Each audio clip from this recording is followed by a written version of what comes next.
গ্লাভসটা আসলে দিয়েছে আমাদের ন্যাশনাল কিপার মুশফিকুর রহিম।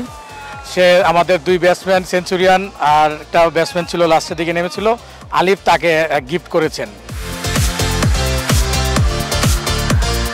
যারা বেস্ট 11 ছিল, যারা বেস্ট 11 বাইরেও ছিল, তারা অনেক সাপোর্ট করছে যে তুই থাকলে ভালো কিছু করতে পারবি। আলহামদুলিল্লাহ, আল্লাহ চাইছে তা ভালো হয়েছে।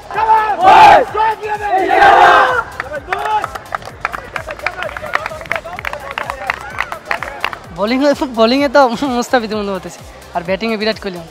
অনেক কষ্ট করছি, স্যারে অনেক কষ্ট করাইছে, সাপোর্ট করে দিছে আমাকে, বলছে ভালো করে প্র্যাকটিস করতে।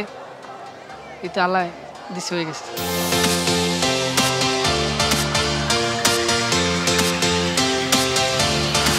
আজকে আমার সবচেয়ে পাওয়া এবং আমার ব্যাটসম্যান দুইজনের পাওয়া হচ্ছে এই মুশফিকুর রহিমের হাত থেকে নতুন 2 জোড়া গ্লাভস আপনি দেখতে পাচ্ছেন, একদম নতুন।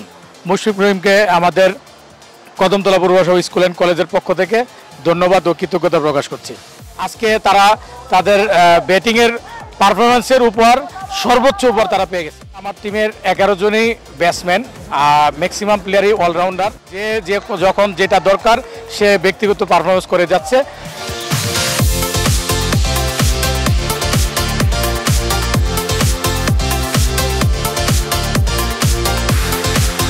মুশারফের সেঞ্চুরিটা আসলে ক্রিকেট যার দিন থাকে তার জন্য যে ক্রিকেট আসলে বড় ব্যাপার হয়ে দাঁড়ায়, মুশারফ আজকে সেই তার কৃতিত্ব বা তার অবস্থানটা সে তুলে ধরেছে। সে আসলে বড় মাপের ব্যাটসম্যান, সেটাইতে সে প্রমাণ করেছে। সে আরও লং টাইম বাংলাদেশ ক্রিকেটের জন্য সে যাতে তাকে তুলে ধরতে পারে, আমি সেটা চাবো সবসময়।